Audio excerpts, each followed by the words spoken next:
Hello and welcome back to another episode of Property-Pxrn Stars, the premium property podcast brought to you by your hosts David Lindley. And I'm Matt Giggs. And today we have a very special guest. Our star for the day is someone who brings something quite interesting to the table. So what if I could tell you that in estate agency in the UK today, there was somebody who was charging 2.5% plus VAT. They weren't on Rightmove and they have a waiting list of clients to work with them. You'd say, is that fiction? Is it reality? Well, not only is it reality, but I think this is also this very special guest's part-time hobby, because our guest today is Simon Hawkesley, whose LinkedIn profile lists him first and foremost as adventurer. And we've just caught you on the way back from Morocco, where you've been up some bloody big Atlas mountains. Indeed. And I read that one of them was the size of Snowden, balanced on top of Ben Nevis. And then there was a bit of change left in the altitude as well. Is that right? Yeah. So I think one of them was Ben Nevis on top of Scafell Pike, on top of Snowden. So if you look at the three peaks in the UK, add them all together, we were at that height. But if you look at all of them collectively, the ascents that we did across one expedition was higher than summiting Everest from sea level. Yeah, all right. Well, I did MAM Tour for Do It for Dom, which isn't a mountain, it's classed as a hill. But I did it on a hangover. Don't hear me going on about it, adventurer. I'd done the three peaks and I was really chuffed with that up until that, just a minute ago. What, Scotland, Wales and I? Yeah. In England? Yeah. Did you? Yeah. When was that? About 5 years ago. Inside 24 hours? Yes, just. That is. So including all the travel, just about wrapped it up. That is the starting gate. Well, funny enough, 2024 is 100 years since Mallory and Irvine last, should I say, attempted to climb Mount Everest. It's their centenary year. So for 2024, I'm planning on going to Tibet and then re-following the steps of Mallory and Irvine up to the base of the North Col. And the reason I want to stop at the base of the North Col, is twofold, but the main reason... I can think of a few. It's cold. The main reason is that in 22, on their first go to attack this 1,000-foot vertical face, that was the first ever mortalities on Everest, and 7 Sherpas died. And in 1924, on the top of the North Col, that was the last photograph of Mallory and Irvine. So, with a pulse. So I've decided maybe that's you kind of look at it but avoid adding to the statistic. 100 years later and somebody yet still... So for our viewers who'll be watching this, now we know who you're referencing. Oh, right, okay. Just for the viewer, who are?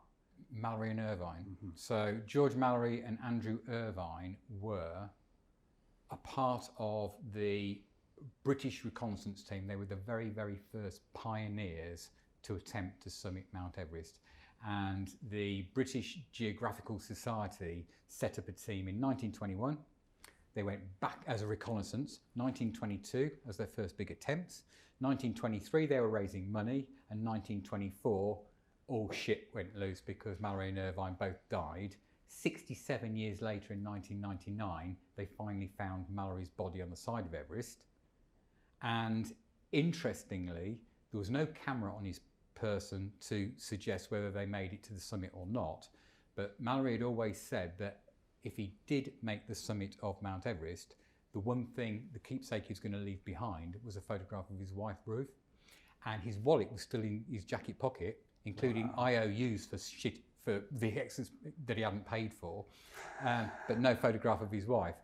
But to this day, they've still not found Andrew Irvine's body. But if you think about it, if Mallory was the lead chap and he's turned round and got his camera out and taken a photograph of Andrew Irvine and gone, click, that's you, he's not going to put it in his pocket and say, right, you get yours out. It's freezing up there and they've got no oxygen. So he's just going to go click, give it to Irvine and say, quick, get me too, click. Irvine's not going to give it him back. He's just going to quickly stuff it and they're going to depart. So there's every chance that Irvine's got the camera or the mystery stays a mystery. But when I was a kid, it was stories of Mallory and Irvine and stories of Ernest Shackleton doing similar things at similar times, but he was aiming for the South Pole, as was Robert Falcon Scott, that I found the most inspirational. So my company, through its many reiterations, ended up being called Mallory Irvine Property Consultants over those two guys. And our strapline is Spirit of Adventure. Lovely. And interestingly enough, when we do a key handover, rather than giving somebody a bouquet of flowers and a bottle of champagne, which is quite frankly in this day and age meaningless, it's almost a thanks for paying the bill, I give them a bottle of... Hang on, I'm just going to quickly message the office. Scrap the flowers. It's a cheap stunt, let's face it. Champagne, who doesn't? So I give them a bottle of Shackleton whiskey and a book saying what makes that bottle of Shackleton whiskey, and it is all about the spirit of adventure. And with my clients, this is reinforced almost from the get-go. Right, we are now on a journey together. We are a team. Okay, there's no I in team. There is a you sometimes in other things, but definitely no I in team. And we're going to pull together as a team, and therefore the accountability is ultimately on my shoulders. But unless my clients, the participants to this adventure, don't pull their weight, I tell them from the get-go we're a bad fit. So they're either fully on in, or we're not in at all. So when you're not scaling ridiculous mountains, you do find time to sell a few houses. Yeah. And I suppose the reason that I was so interested in inviting you on the podcast today is because I think that you're right at the extreme end of the UK property market in that sense. And what you do is very, very interesting and very, very innovative. And I think that even if there are people that are listening to this that don't want to go to such extreme lengths, either up a mountain or in the property market, I think there are principles from the property market bit that can be transposed across the market, the premium markets, sometimes the residential markets, to generate value. And I think it's really interesting the way that you present the business, you pitch the business, how you conduct the business as well. So let's kind of get into it a little bit, because Mallory Irvine is a very different business to most estate agencies in the UK, isn't it? Well, the key thing from estate agents, conventional estate agency, to Mallory Irvine as a unique identifier is the fact that we only look after 3 families at any given time. Now, consider one family might have 6 houses. These are wealthy people, but only they all know it's that family and 2 other families at any given time. That's it. And with that family, the advantage with that is that family will have offspring and uncles and aunts, and before you know it, you're not looking after just the family that is in residence. You're actually looking after a whole group of people that the only thing that got the commonality is they are somehow related to or friends of that family. And then we become an attraction agent. We become their agent of choice. I'm thinking of selling the house, then just phone Simon, he'll deal with it. That's kind of the world we want to be in. But the advantage with only looking after 3 families is it allows me to go climbing. So the 2 are interlinked, and But it's not just that. It's not just from a time point of view, is it? It's not because you want to be a part-time estate agent. There's value, isn't there, in suppressing the supply means that you can raise the price. So if I'm the 4th family that comes along, says, "Hi Simon, will you sell my house, please?" You say, "No, you've got to wait." I've got to wait. Go away. How very dare you phone me up? What were you check thinking of? Where did you say you lived again? So how do you manage that then? Because that's a really interesting take, and I can't think of many estate agents I've spoken to in the UK that have that perspective. It's a great perspective. Maybe we'll talk about him a little bit on this podcast from the Daniel Priestley book of being oversubscribed. That is grade A material from there. But how did you come to that number of it being 3? How do you manage it? How do you attract the 3 in the first place? How do you keep the supply for the ongoing ones? Talk to me about that. It's really interesting. If we start from the feed backwards, so in comments that I make with the client when we're first engaging, I'll turn around and say, right, the industry average across the whole of the United Kingdom is 1.5%.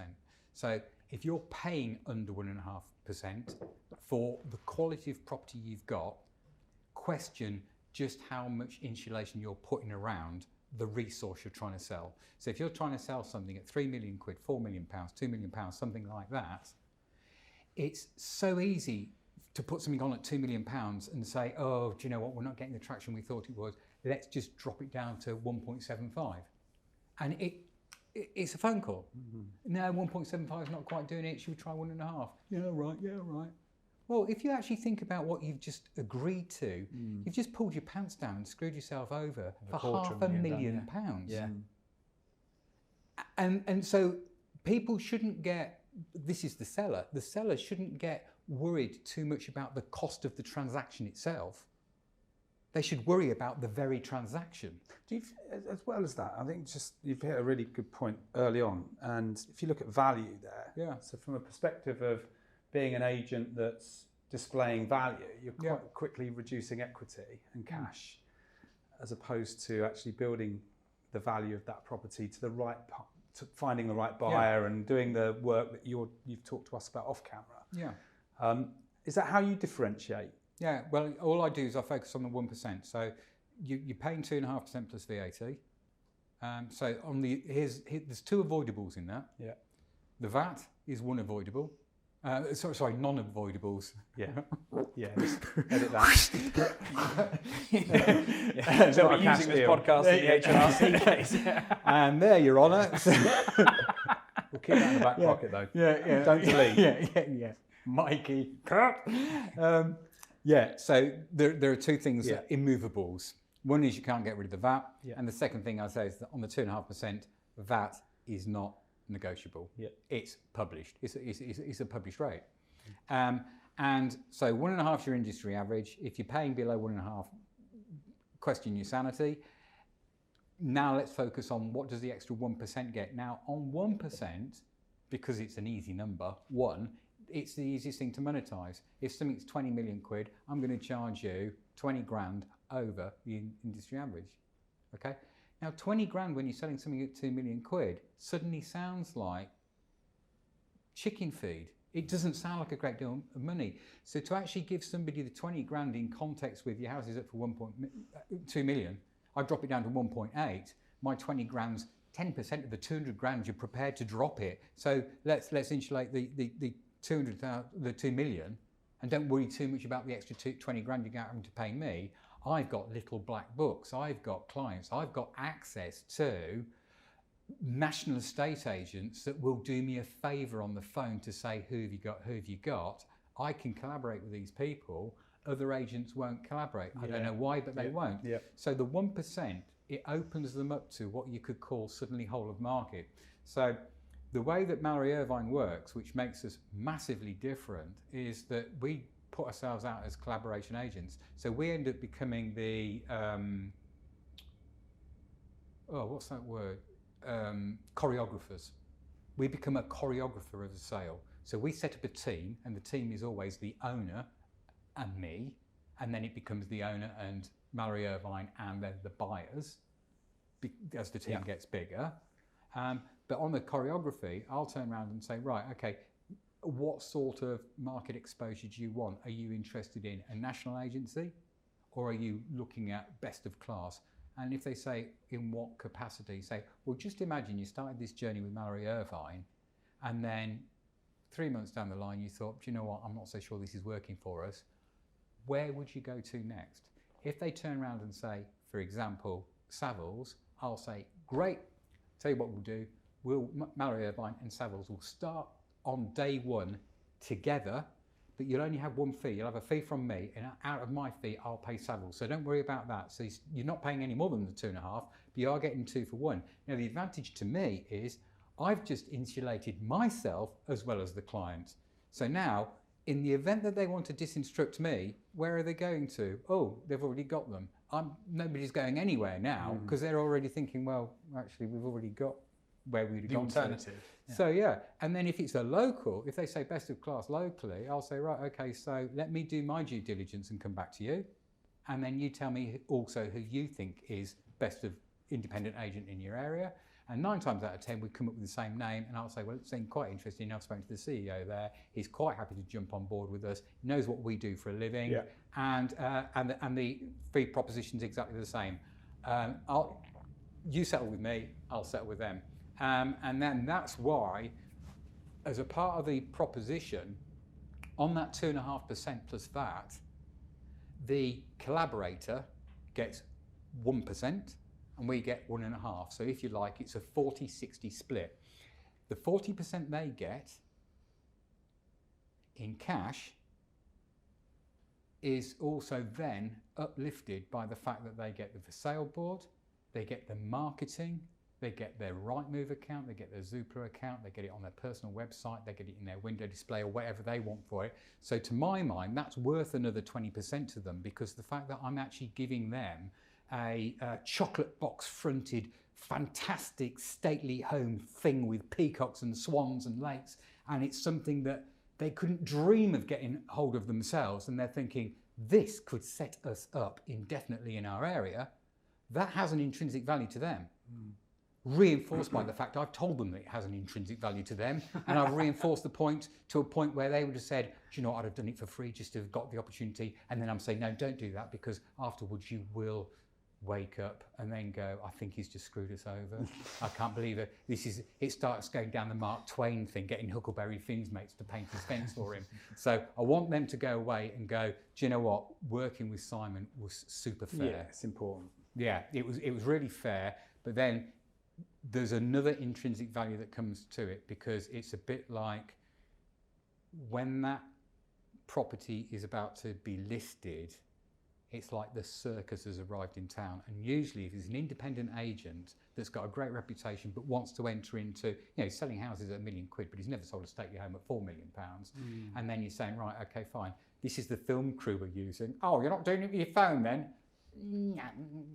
Not at £4 million, no. And this is the interiors photographer we're using, as seen in such and such publications. Oh, not on your phone either? No. And on it goes. And then they're thinking, God, we can understand at the 1.5% that they're getting, almost where the 0.5%'s going, because Hollywood's just rocked up to make a presentation for it, and it all seems larger than life. But the thing is that all the nuances from that, and using things like WhatsApp with the client and then the buyer, and bringing them together so they can separately work out if they want to buy the rugs and the stuffed bear in the corner or whatever they want, helps that journey. And my inherent belief also is that estate agents in general, when it comes to the buyer journey, and I'll add, especially in London, when it can be quite turnovery, they give no emphasis on the buyer. So you think there's a big opportunity there for agents that they're not even considering? 1,000%. And if you think about it, especially in a transient place like London, your seller might be paying you fees. I get that. So therefore, let's be nice to the seller, because you don't want to be disinstructed. Let's make the seller feel super special, and all the usual superlatives that go with keeping the seller keen until you've been paid. But if the seller's moving out of your area, you're never going to see your seller again. The buyer's just arrived. And if the buyer, when the buyer chooses to sell, thinks, I don't care what estate agent I use, but the one I'm not going to use was the wanker that sold me that house because he was rude, he was abrasive, he was only interested in his own money, his own pocket, there was no sales chasing, there was no concierge, he knew we were new to the area but gave us nothing, we're not using him, everybody else is a lottery apart from him, who was shit.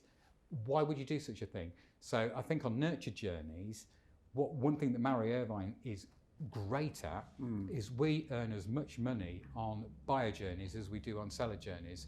So we've got plenty of clients on the books that say, we're out and about scouting for houses at the moment. When we've narrowed it down to 2 or 3 houses, can we engage your services to go and look at them, then do due diligence on them, and then do the negotiation on our behalf for them, and then we'll bill them accordingly.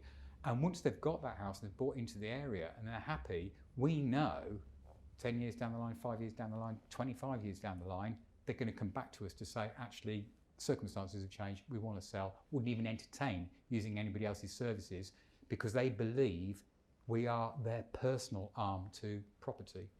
It's such an interesting business model, this. So, so you there, just to sort of start from the beginning, you built on the premise that the average fee is 1.5%, so they're paying 1% over that for everything that comes with you. Yeah. So you're in 2.5%, and then that is effectively subbed out to their second agent of choice, so as to insulate yourself from ever being disinstructed, because you've already got the alternative on board. They get 1%. They're very happy because they get the marketing, the listing, the board, and so on. What's Saves genius you from having the Rightmove fee as well, because they're paying that, so you don't need to.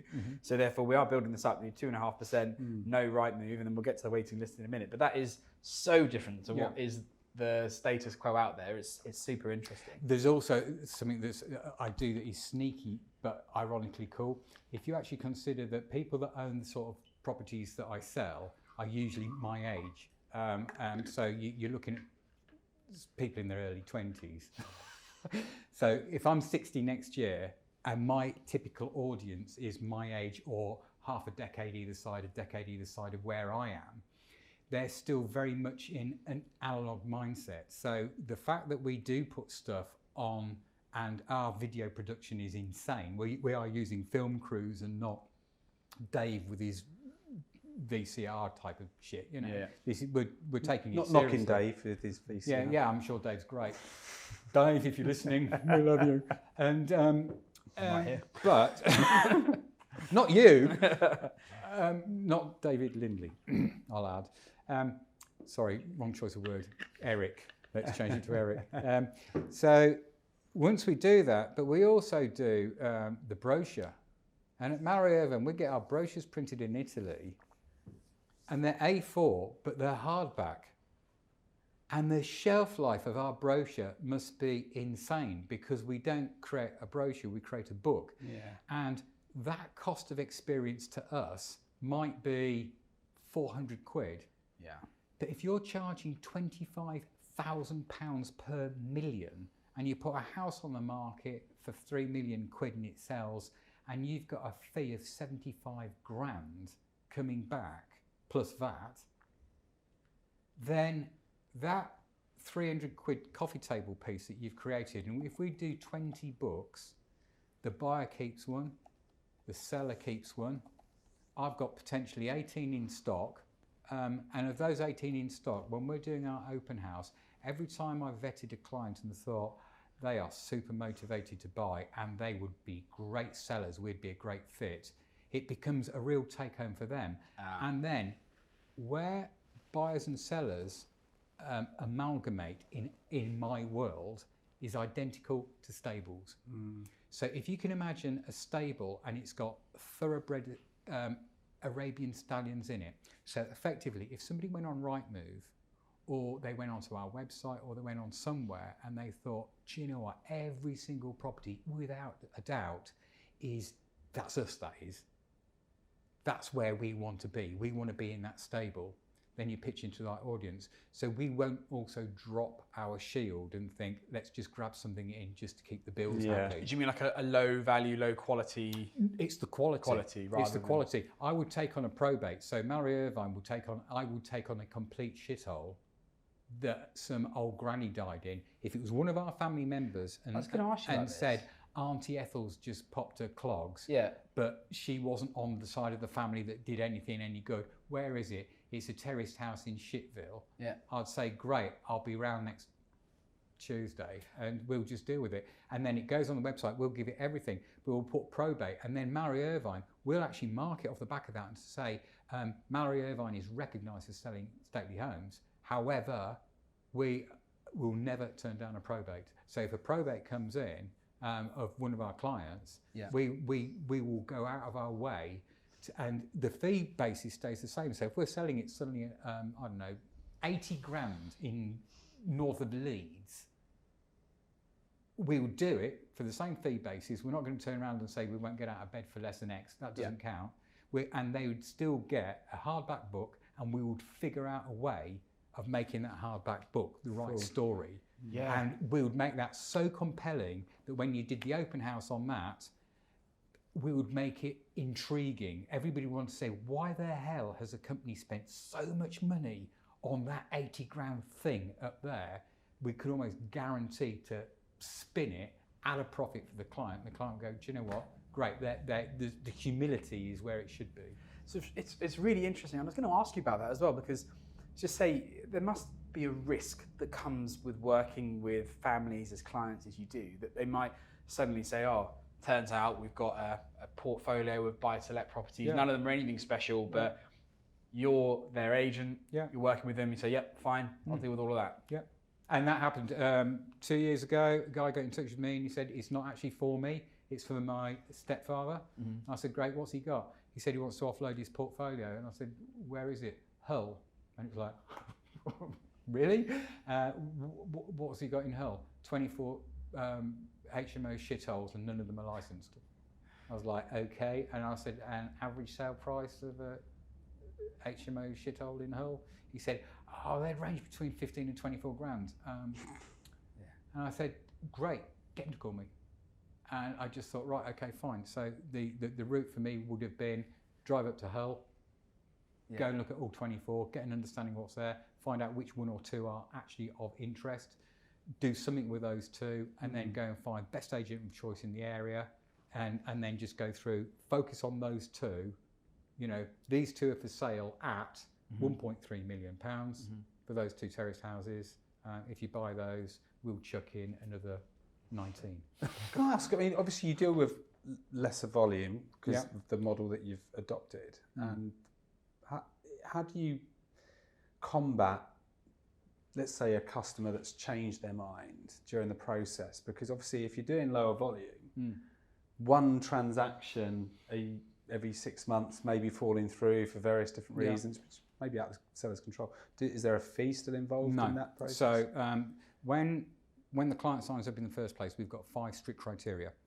And on those, so effectively what they've just done is breach on a criteria in that instance map. So they're not in any particular order, but if you like, criteria 1 would be that their reason to move has to be absolute. So when we're looking at why somebody's going where they're going, you really invest in it, don't you? Then we turn around and say, right, okay, fine, you know, that's that criteria nicely acknowledged. If somebody turns around to me and says, well, just stick it on the market, if it sells, it sells, if it doesn't, I'll say, oh, great, I'll put you on a waiting list until your priorities shift. But until you're in a situation where you're phoning me up, banging on my door and saying, oh, the house of our dreams has just arrived, if we don't sell this, you know, my life is over as I know it, then the criteria is back on. Number 2 is the house price point has to be realistic. So if somebody turns around and says, yeah, I hear what you say it's worth 2.25 tops, but can we try it at 2.75 because everybody likes to make an offer at this price? No. Why would I do such a thing? I'd rather say offers in excess of 2 million and get you more than 2.25 than put it on at 2.75 and the world needs dogs say, that's far too much. So the price point has to be realistic. The property itself has got to be inspirational for 2 reasons. One, I've got to be able to write about the thing. And secondly, it's got to ping on the page. So when it does go out as a hardback brochure and a digital image, I want people to look at that and think, oh yeah, that's a Mallory Irvine. It's got to be one of ours. It's got to have our signature next to it. And it's a bit like somebody that just sells BMWs. If he stuck a Ferrari on the forecourt, it would look wrong. But equally, if a guy that's just got a sea of Ferraris and then he just chucked in a car, you know, an Audi in between them, he's got no natural audience to it. So you want to be able to make sure that the inspiration's right, but for both the company's brand identity and my own ability to write for it. Number 5, can't remember how many I've said now, is I've got to like the client. And it's really funny because you go around to the client's house and say, right, okay, so you move, it is absolutely bang on, no problems at all there at all. Price point is where we want to be. I've just remembered what number 4 is. Number 4, it's got to be market ready. So I'll go through and I'll give them a list of stuff that has to happen to that house before the photographer could turn up. And if somebody turns around and says, Christ, that's going to take us 3 months to get through that list, brilliant. So I'll get my diary out. We're looking at what, August then, before I come back. Why is that so important to you? Because the digital footprint that you give that house becomes its historic window display. And if you give... That's a really good quote. Well, it's a fact. That if you give an audience, an armchair audience, the capacity to dismiss something before they've investigated it, then you don't justify your fee or your reason for breathing in property space. And so the other thing that absolutely incenses me is when you go on Rightmove and there's a property on Rightmove, a stately home, and you think that agent doesn't know what he's doing. He's looked out picking that up as a listing. Why are there 237 photographs of it? Yeah. And he's taken a photograph like he'd have done a flat, both sides of the same room, both sides of the kitchen, because that's what his lens requires. He's used the same technique in this thing. And the inventory of photography is so intense, nobody has any reason to go and investigate it at all, because there are 237 examples of it on Rightmove photographically, and a really intense video. And what are those 3D?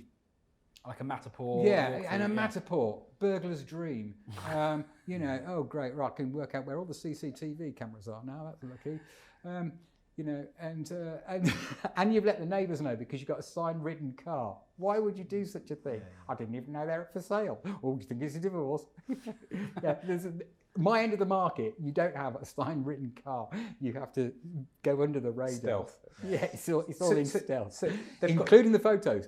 Taking into account those 5 conditions that you've got agreed from the outset. Yep. That means the move is definite. Yeah. And that you don't really get to a position where you have... I do. Okay. So the move is absolute because the guy has been guaranteed his job in London or Canada or Australia or wherever he's going. Yeah. And what he can't control is that company goes bust. Yeah. The move is absolute because they're getting divorced and they get so excited when they're decluttering the house for me and they find old memories that they decide to get back together again, you know. And I feel like I was part of that journey for them. It was like, you'd never have found those behind the sofa. That's cool. So in those instances where it's outside of their control and you know it wasn't premeditated that this was going to happen, it wasn't on a whim, the worst possible thing that I can do is sulk and go, well, hang on a minute, or bill them. Yeah. And if they've just had bad news job-wise, bad news about anything, and their circumstances change, and then you bill them, they're going to think, what a shit. Now, the key thing is, at this end of the marketplace, they all go to the same Christmas parties. Yeah. And Mallory Irvine rocks up, oh yeah, we'll put a house on in the summer, and then so David didn't get the job he was after, his dream job. Do you know what they did? Sent us a bloody bill. Cheeky bastards, won't be using them again. Oh, well, we were thinking of you. Why would you do such a thing? I think it's the difference between short and long term. Yeah. And looking at your bigger picture, your vision, what you're trying to achieve, and understand that at some point, they might talk about you or they might come back. Yeah. You know? And philosophically, the solution is, you know, they phone up and say, oh, Simon, a bit of a change of circumstance. The job in Australia, whatever the situation might be, has altered course, and therefore could you now take it back off the market? I'll then say, yep, sure, no problems at all. And then I'll add, look, should you find an alternative job and stuff like that, you know, everything is just in the wings. So for us to go live next time round, it'll be an easy journey for you. And the way in which you choose to deal with the client at that moment is whether you're getting re-instructed. Can I just take you back to a conversation we had when we walked across here? And not all of the conversation, but this particular part, where you described what our industry are, you know, in terms of, I think you was talking to a former colleague that you used to work with 6 or 7 years ago, and you was talking about what a state agency needs to be or become. You went through the word entertainment. Can you just explain that to me? Because that was the first time I've ever heard anyone discuss. Well, I was hoping he wasn't getting accused, was he there? But no, I was thinking, what did I say? But yeah, anyway, I said not that bit. Things. But no, but you used a word which I hadn't used anyone described of our industry. Okay, so I was having a chat with Sean Newman, who I absolutely adore, and Sean and I started in 1984, Sean started in 1985 in the same branch. So, you know, we've got nearly 40 years together, unless you ask Sean, because he tells you he's 38. So that would be technically impossible. He looks great for his age. Well, 38. Benjamin Button is bound to, isn't he? In 10 years' time, he's going to look about 12 on the trajectory he's on. But he's adorable. And Sean and I used to have, there was just a 4.5-inch brick wall between our two offices, and I remember going into his office one day and he just turned around and said, in one sentence, what do we do for a living? And Sean was going through major recruitment at the time, and he just wanted some sort of strapline. It's magic. And I turned around and said, we're in the entertainment industry. And he went, what? And I said, that's our job. That's where our job is going. Our job, when Sean and I started, our job was completely analog, apart from a photocopier. Yeah. That was as fancy as it got. And we used to spend evenings after work pulling off the little strippy things off the back of the photographs and putting them on our photocopied things. A single photograph, A4 sheet. If it was worth writing about, 2 A4 sheets stapled together. And then suddenly we're in the world that we're in now.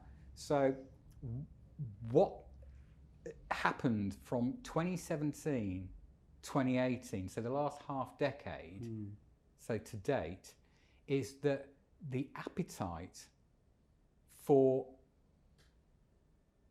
a seller is no longer based on a photocopier and high street frontage. They are expecting that their property entertains an audience on social media.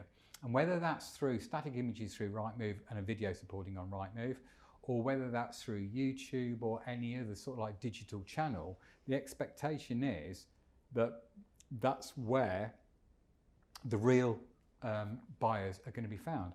And the amount of pop-ups on TikTok, and my work colleague Freya works for Airways, and if you actually look at how successful that is as a proposition, the whole thing is social media driven. So Sean and I, half a decade ago were saying, right, okay, this is where we need to go. Yeah. And at the time, I was mentoring Summer Newman.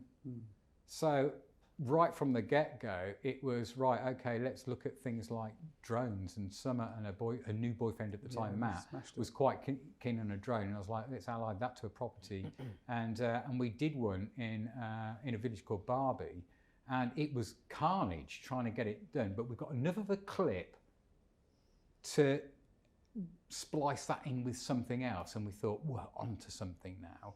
And then if you actually look at walkthrough videos that estate agents are doing now with mobile phones, us in the room have no right to knock what those people are doing. 90% of the industry aren't doing anything. So if somebody's prepared to be brave enough I agree. to stick 100%. a camera on a selfie stick, go for it.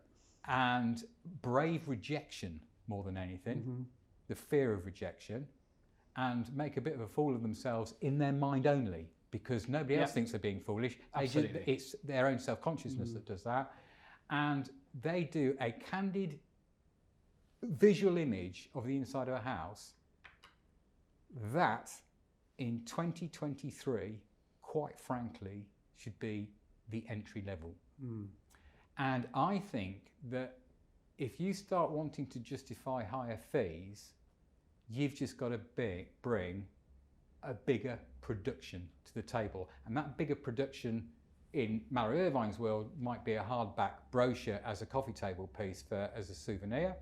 But it also means that we do bring in film crews, and when we do a video, it's larger than life. But that video, I don't care blowing a budget on a video, because that video is it's valuable to the client and it's valuable to the audience that it attracts. But it's just as valuable to us, because what it does do is it actually creates a kite mark for Mallory and Irvine. If we pay these guys the fee, and the fee for us, the way that I look at it, is it's only the difference between flying British Airways or flying British Airways club class. That's the only, you're still flying on British Airways. So what it's not is, I'm not trying to compete with Purplebricks. Purplebricks is fantastic. Easy property, fantastic. Those business models, those flog your house for 99 quid or under nowadays, tenner a week, I think are brilliant, because there are plenty of houses, 3-bed semis next to an Ofsted highly rated school that will sell itself. So you dare to question, do you need an estate agent at all? No, you need a mechanism to get your house on Rightmove. That's all you need. So there is a place for that. But when you get up to specialism and you are into the millions, then to insulate that client from dropping fees down until your house sells, that's where you justify your fee. So in order to put a really engaging video, if you've got a client that has found it on Rightmove because they're in the market for buying a house at 3 million quid, and then they watch your video and they're entertained by it, and then the sheer volume of correspondence they get, which none of it is junk mail, it's not AI retargeting mail, this is personal to them, and then they meet you and it's the same person that's written that they're meeting, then they're given a hardback book as a take home, and they feel where they've just gone to visit is now special because there's a book that demonstrates it must be special. And then the first thing that they get when they get home, because they went on an open house, is an invitation for a private viewing just for themselves, because you want them to go and see the competition, but you want them to know that everybody's interested in this proposition. So you do want an open house where they're all bumping into each other, especially if they go, I saw that fucker at the last one, and I think they put an offer in, bastards. So this is a really interesting point that you're on two counts. One is the production value element of it. I really agree. It's a bit of a virtuous circle, isn't it? Because the marketing that you do for the property becomes the marketing for you. Absolutely. A kite mark and attracting future clients as well. And yes, it's an investment. It is an investment, and it's an investment in the service and experience of, using your analogy, club class rather than economy. Nothing irks the client more than paying club class. I can't even say that. Shows how much I do that. And flying economy. They can't wrap an economy thing up in a club class price ticket and expect to get away with it. But it is that level of investment, and there is a virtuous circle both for the client and for you as a business. Coming on to the point you were just saying there as well, one of the questions I think that somebody listening to this might ask is, so coming all the way back to the business model, I could understand them listening and saying, is there not a danger of you not getting future clients if the property is marketed online on the traditional channels, on your portals and so on, through XYZ, be it Savills or whoever the other agent is involved in the collaboration? Does that cut you out of future opportunities? So how do you combat that? How do you get your next clients from the work that you do currently? Okay, does that make sense? No, it does, and it's quite interesting because it's actually the laws of reciprocity. So if you take Tim Phillips, is the country homes expert for Savills, and Tim is hilarious. Would I use Tim to sell my own house? Yeah, I love him. He's just a great guy. And Tim also, Savills is horrendously analog. They're awful. But Tim's not. Tim is super digital and he's a great drone pilot, and he's funny. He's got charisma and he's a good laugh, and I love him. So with Tim though, if Tim was stacked out, Tim would phone me up and say, Simon, I've got too much on my plate. Any chance you could do that one for me? And we'll just reverse the commission levels. I gave it to you, so you get the 40% and I'll get the 60% this time round. I'd turn around to Tim and say, yeah, no problems at all. Laws of reciprocity. Daniel Daggers and I are doing one in the Bishop's Avenue at 10 million quid next Monday. And, in conversations, he classes me as his man in the north, but anything outside of the M25. He's Watford Gap, isn't It's like I'm a White Walker from Game of Thrones, I live the other side of the wall.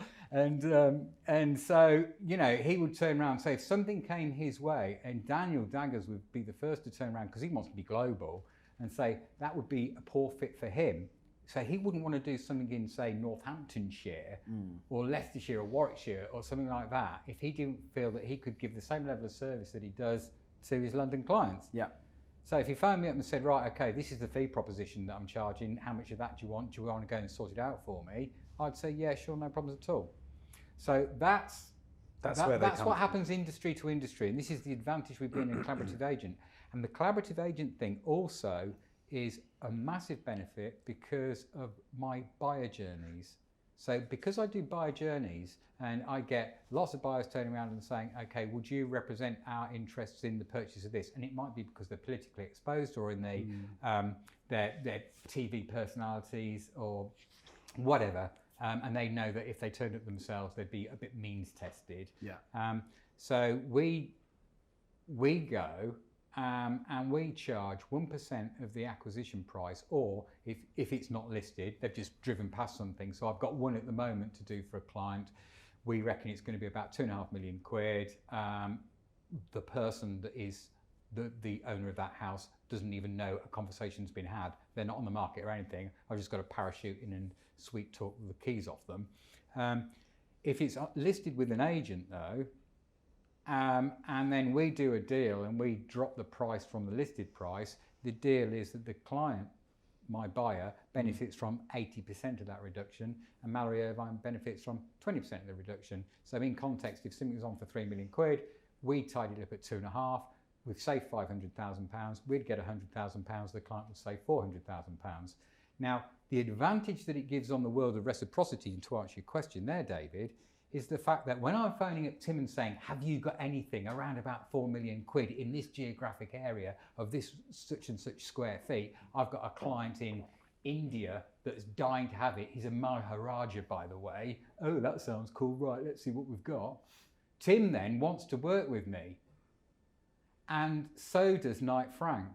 And so does anybody else that's in the market for selling stock that my clients might wish to buy. So the worst thing that can happen is they think, you're an estate agent, we're going to now knock your nose out of joint and we're not going to give you any of that information. Of course they are. They want to do a deal. Yeah. So then when I turn around and say, can I invite you to collaborate with something, they can remember, he's the same guy that we had all the fun with on the buyer journey. We'd love to. Collaboration. Yeah. Is that maturity? I'm not talking about your age, but I mean in terms of like you're looking at a bigger picture, because you understand that you're representing a customer's sale. Yeah. The biggest asset usually. Yeah. Your job's to maximise the value in the asset and to find the right buyer at the right price. Sometimes to do that, you need to go outside of the four walls. Yeah. Having the maturity to understand that and pull that together, instead of do the I'm just going to wrap my arms around it and just make sure nobody else gets to touch it. Is that just an industry mindset, or is that just not possible in the lower end, is your opinion? Because obviously you've worked, mate, you're talking about that very high kind of end market. No, they don't have to have a swan or a peacock for that to be successful. And I'll tell you why. I bought a house in Canada.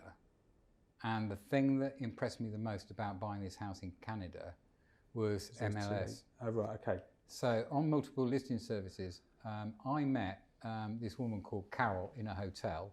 Sounds like the story's going to go somewhere else. Yeah, we're going to, again, just keep the button ready. Yeah. It's not before 9 o'clock. And she'd chosen 5 properties for me to go and look at. And we were at breakfast looking at these 5 properties. And I turned around and said, well, what do you think? I don't know this area at all. What's your view? And she said, I've no idea. We'll look at them together and then we'll have a conversation. I went, what? Haven't you seen any of these 5? And she said, no, none of them are my listings. And it transpired that none of them were anybody's listings. Somebody called Anne Cook had got property A, Philip Smith had got property B, Dave Green had got property. They were different listers in different areas of what I was looking at. But Carol was particularly good at finding buyers. And the way that they do it is a list of lists, buyer brokers take buyers round and they go 50-50 on a high fee. And I think they were charging about 8%. And the lister got 4% for putting the house on the MLS system, and the broker who found a buyer to buy it got the other 4% for actually closing the deal. And I thought, this is insanely good. Well, quite frankly, I was looking at shitholes in Canada as fixer-uppers, because back in the day, you could buy one of these, a Cape Cod clapboard house for about 10 grand, and I thought, God, they're fantastic, and they're on the beach, and this is lovely, covered in woodworm, and bears knock them down, and raccoons, and ignoring a few negatives, I thought it's got to be worth a pop. And then when I looked at their business model, I came back and thought, do you know what, we could be doing that in the UK. So I love the idea, and especially then more than now, perhaps, but back in an analog day where everybody was on telephones only, but no mobiles when my job started. Yeah. It was like the phone out, they were using call boxes down the street, or their home phones and stuff like that. You just had your little hot box. Well, if you ran out, it probably comes on the market, you ran out your hot box, are you incapable of walking down the high street to the other agents and saying, anybody got a 3-bed semi in Shakespeare Gardens? Yeah. Something for that. Fuck off. it was never going to happen. Yeah. Whereas if you turn around and say, I've agreed 8% commission on a 3-bed semi in Shakespeare Gardens, have you got to buy for it? I'll give you 4%. Well, all right. Oh, you've got 3. That's lucky. Right, send them all round. Boom. Why can't that happen? Why? Because our fee structure is so prohibitive at the bottom end. There's that race to the bottom on fees that it doesn't allow us to be that generous in conversation. Now, I love the idea, Mark Burgess, our lad, doesn't, that if you put a house on a market and you fail to sell it, you couldn't then open it up to whole of market. Mark Burgess's attitude is you put a house on the market, you fail to sell it, you shit.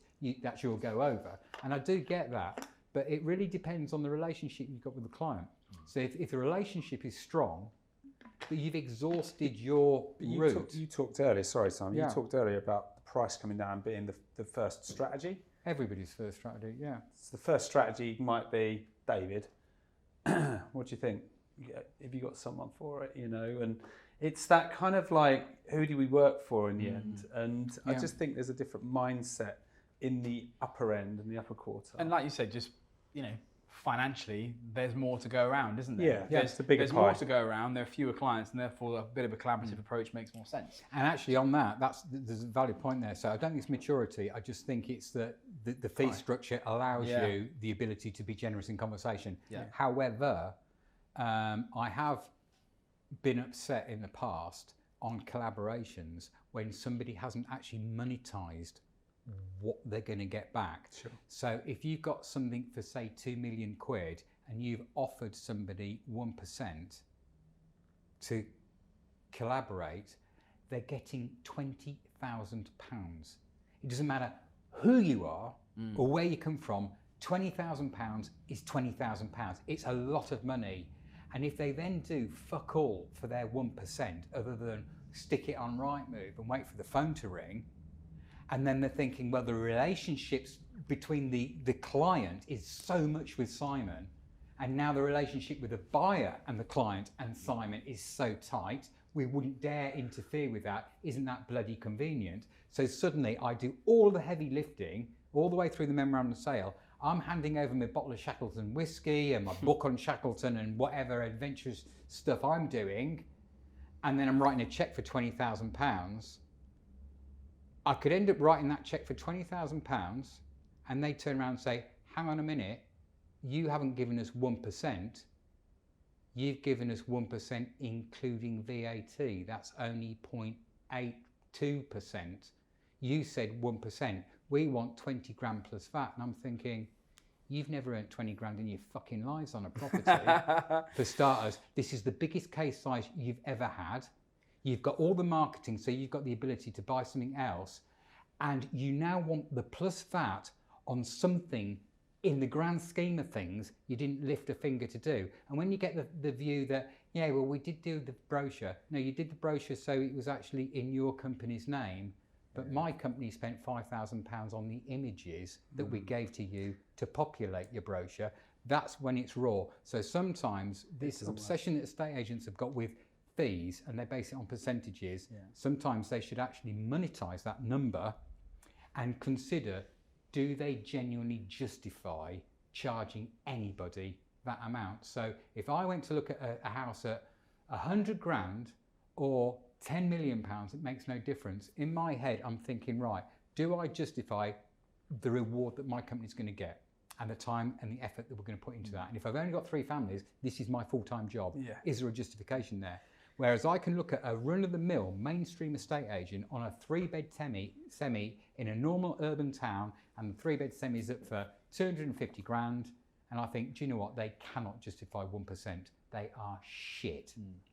So I get the feeling there's a bone to pick there somewhere. No, it's a fact. It's a fact. A question you have to work it backwards. 1% of 250 grand is still costing that client that amount of money. They're still getting a bill. Well, I was going to ask you a question on the business model per se, and not a question to be answered kind of specifically, but somebody listening to this. So we said you're at the extreme end of a market here, dealing in small quantities of customers, not necessarily the units. But if I could sort of phrase a question this way, like, oh, okay, does Simon want to limit it to 3 families because he prefers to spend his time climbing and doing everything else? Or if you wanted this to be, could this be rewarding enough to be a completely full-time occupation for you at 3 families? Or is it designed to be 3 families to afford you time to do the things that you like to do?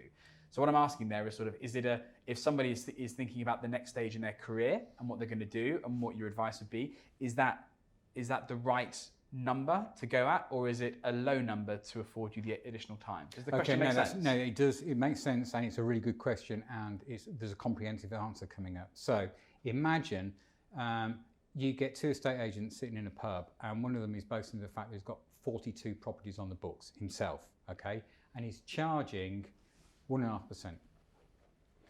If you actually look at the maths on that, if he's got 42 houses on the books, and let's just say they're mid-range houses, so that's irrelevant, it's just those numbers, the 42 houses, it means that that guy cannot dedicate more than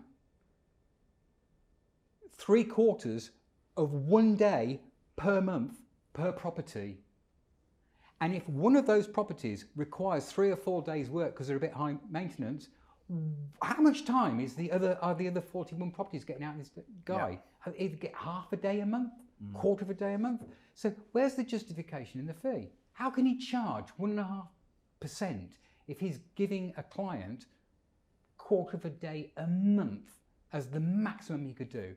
And if he gives them any more than that, somebody else is a victim because he's not giving them any time at all. Yeah, that's insane. So what I did was I worked the whole thing backwards and said, right, if I have 3 families, and let's just say that was a property each, and let's say typically there's 30 days in a month, so ignore February and the stuff that goes out of sync, just to keep the sum simple, that means that I could dedicate 10 days per property as a mean figure per month. And then I looked at 10 days, take the weekends out of that, and thinking, right, okay, that's still kind of 1.5 weeks of property. Does that justify the extra 1%, or does it justify 2.5% plus VAT? Yeah, of course it does. And then the comment that Matt made earlier, the what if comment, what if 2/3 of the way through a cycle, a client decides their circumstances have changed, they've got to stay, I also have to factor that risk in. Yeah. So if I've got 3 properties on the go, one property might take me 2 years to sell. But if I've committed to only 3 properties and all 3 properties take 2 years to sell, or one of them bails, okay, I might be charging £75,000 per property, but over 2 years, I haven't necessarily got rich. What I have got is wise with my time, because to earn £150,000 a year flogging houses, I think any decent estate agent could do as a numbers game. Okay?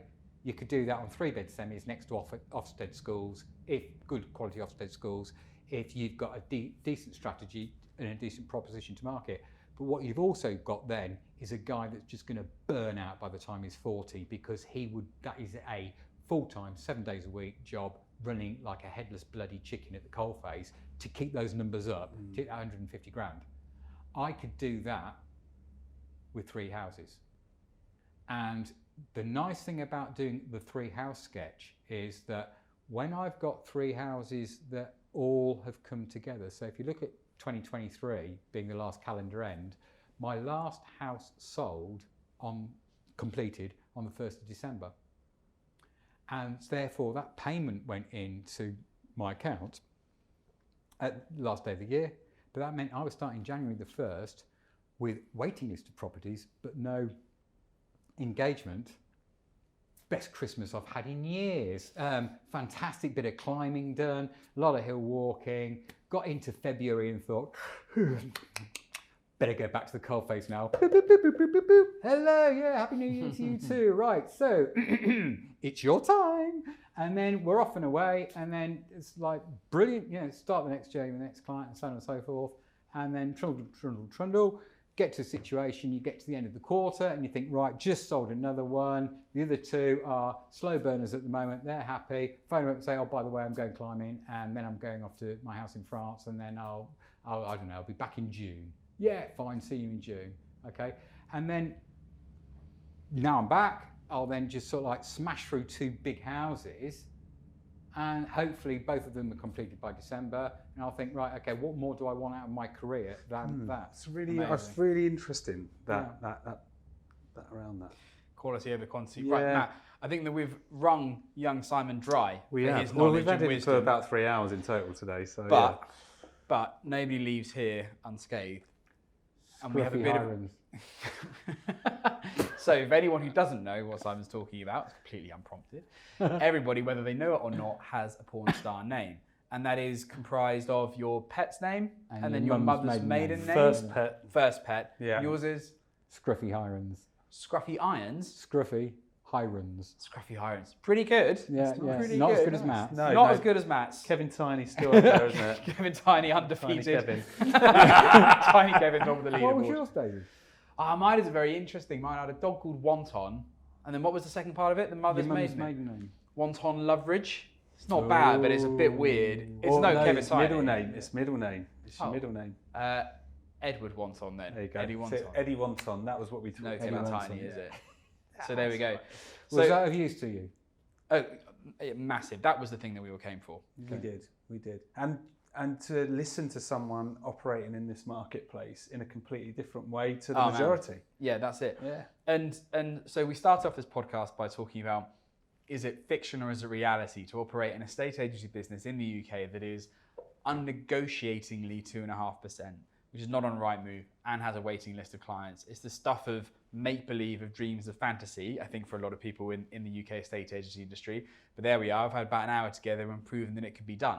And that's kind of the purpose of the podcast and why we put this on. The property porn stars is to bring people from around the industry, at extreme ends of the industry, to show what can be done if we think a little bit differently about the UK market. And it's not necessarily to say that we all have to jump into that amazing country house exclusive area, but it's to use and utilize some of the positioning from that in our day-to-day estate agency to generate value. I think really it depends on the watcher, the listener, who's considering where do they want to position themselves in the market by listening to the different guests that we've had. We've had 2 completely different guests today. So absolutely. If you've got someone in mind that you'd like to reach out to, we can reach out to, bring on as a guest, then please just let us know. So Simon, thank you so much for coming in today and sharing your wisdom. We really appreciate it. Top man. You're very welcome. And if you've liked what you've heard or even saw, then don't forget to like, subscribe, follow, download, notifications, all that sort of good stuff. And thank you, and we'll see you in the next episode.